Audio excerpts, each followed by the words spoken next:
two condemners alongside my colleague, Ms. Marion Abuya.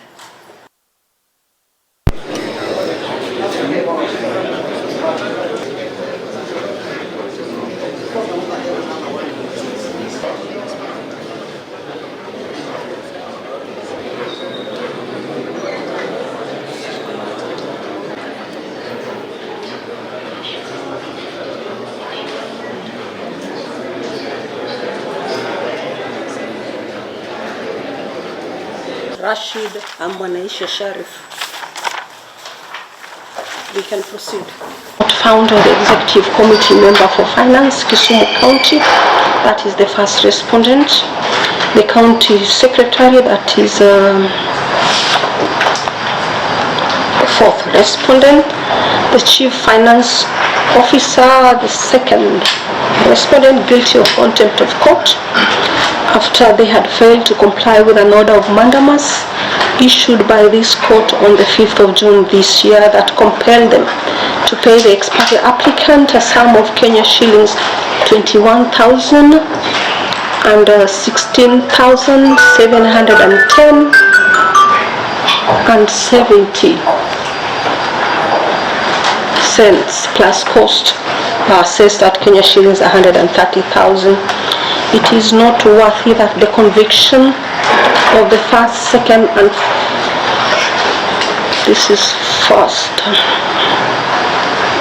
second and fourth respondents was done in the presence of their counsel, one Ms. Odur, who then requested for 1 week to enable her client settle the judgment sum plus cost.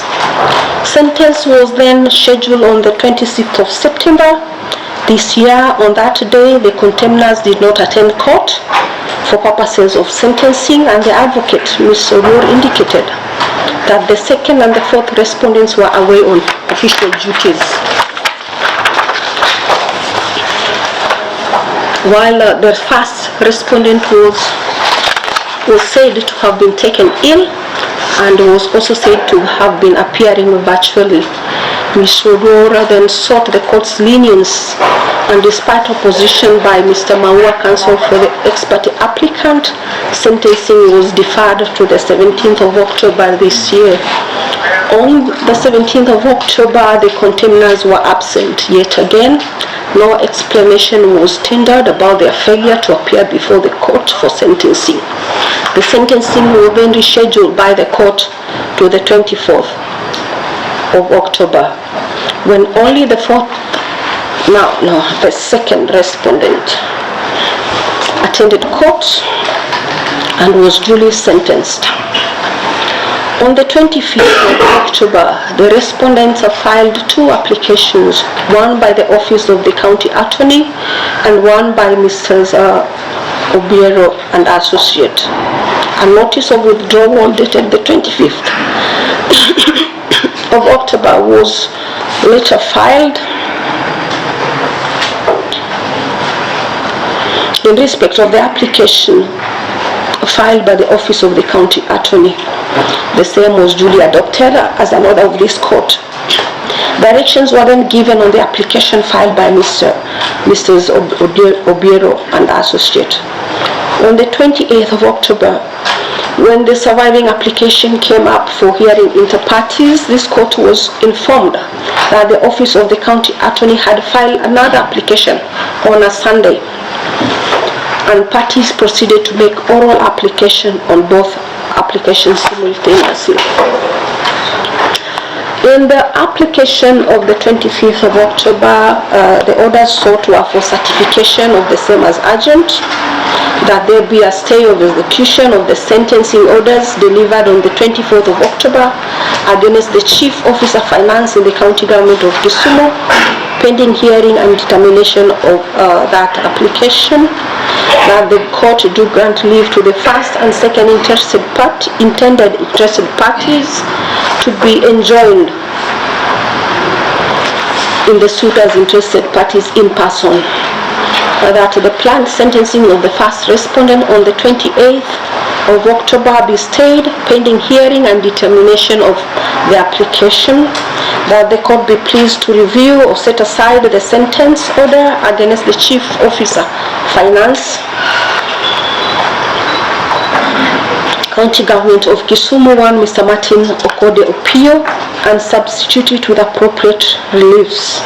In the second application dated the 27th of October, it sought the following orders: certification of the application as urgent, that the court be pleased to review or set aside its orders made on the 19th of September convicting the contemners, that the court be pleased to review or set aside the orders of the 24th of October sentencing the second respondent, and that the court be pleased to make a finding that the contemners have fully purged the contempt, that the court be pleased to arrest or hold in abeyance the sentencing of the first respondent that was scheduled to happen yesterday, and that the Chief Finance Officer be released from prison on terms as the court in its sole discretion may determine. At the ex parte hearing, interim orders in terms of prayers number 5 and 6 be allowed, and that cost will be provided through. I do note that that application filed on a Sunday did not go before the duty judge, who was my sister Justice Aburili yesterday, but surprisingly found its way into this file. I have these were the submissions of the council.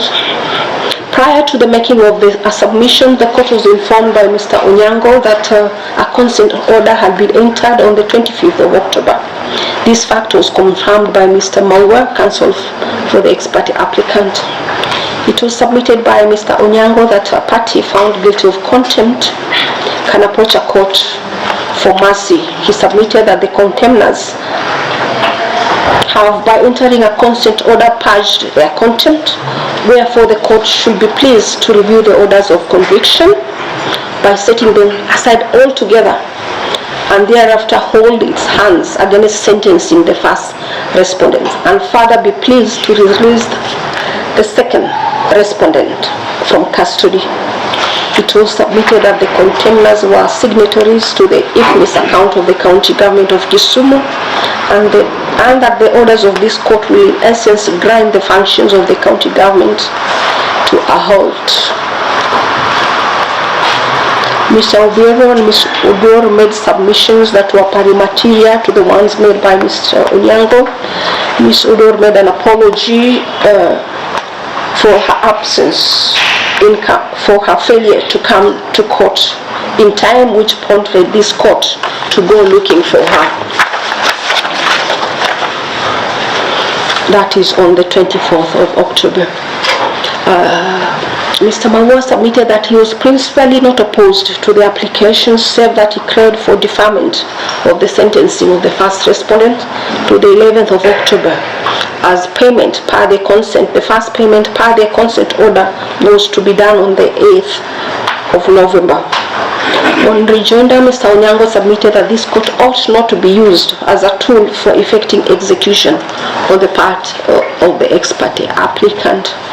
This court has considered the submissions of counsels for the parties, and the issues that emerge for dissemination are as follows: whether this court should enjoin the interested parties in this application in their personal capacity, whether this court should set aside the orders of conviction made on the 19th of September this year, whether this court should refrain from sentencing the first respondent, whether this court should revise the custodial sentence of the second respondent. This court notes that no submissions were made by the applicant's advocates on the issue of joinder. This court notes that the intended interested parties are already parties in this suit. Wherefore, it does not see the need of enjoining them yet again in their personal capacity.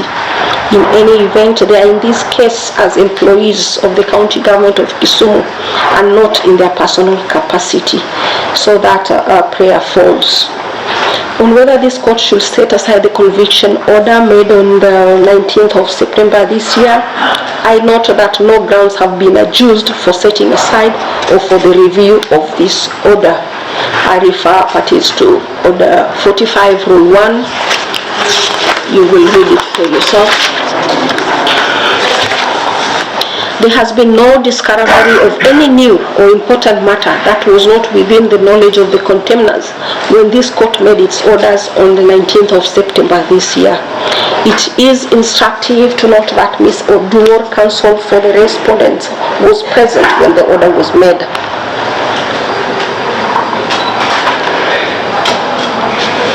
No authorities have been cited for review that is compliant with Order 45. The Supreme Court of Kenya in the case of Okongo Ventures Limited versus Beer Tosha Distributors and others, this 2023 EKLR rendered itself on when a court can set aside its own orders. And this is what the Supreme Court said. That can only happen when the judgment or ruling or order was obtained through fraud, deceit, or misrepresentation of facts, or where the judgment, ruling, or order was a nullity by virtue of being made by a court which was not competent, or where the court was misled into giving judgment, ruling, or order under the belief that parties had consented, or where the judgment, ruling, order was rendered on the basis of a repealed law or as a result of a deliberate concealment of a statutory provision. None of the above conditions exist in this case. This court had the competency when it made the impugned orders. On whether this court ought to refrain itself from sentencing the first respondent, I do find that prayer absurd. A conviction for contempt of court mutates a civil case to acquire penal consequences as envisaged in criminal jurisprudence. A court of law cannot, upon making a conviction, refrain from sentencing. Whereas the Contempt of Court Act was declared unconstitutional in the case of Kenya Human Rights Commission versus AG, that act set out the punishment for contempt, which was set as a custodial term of up to 6 months and a fine of Kenya shillings up to 200,000, or either or both.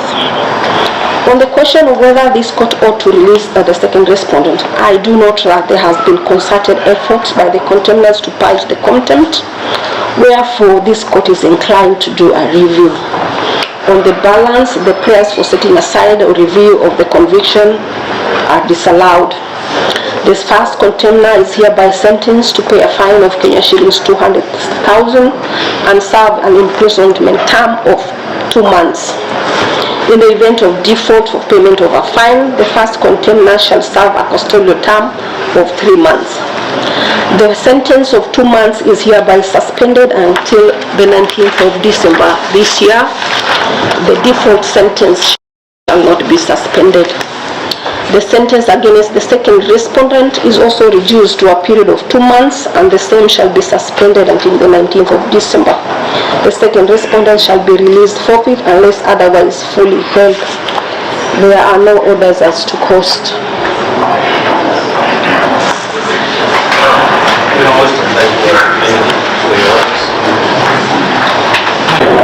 Thank you, my lady.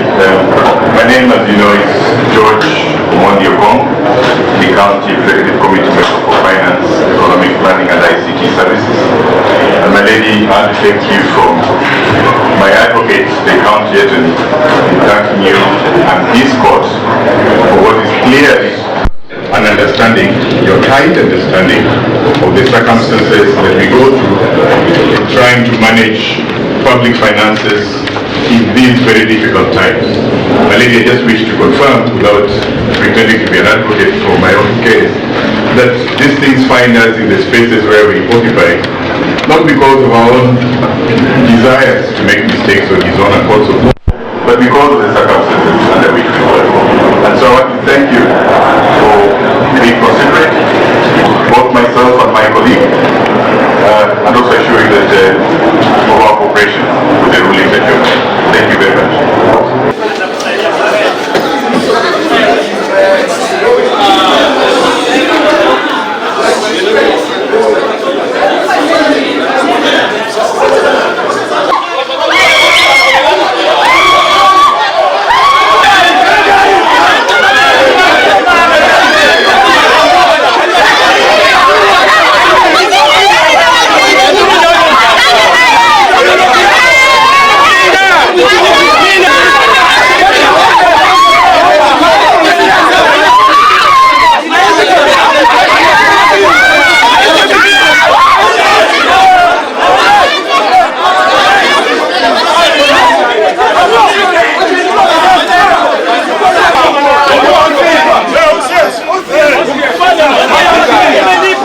Kama nipo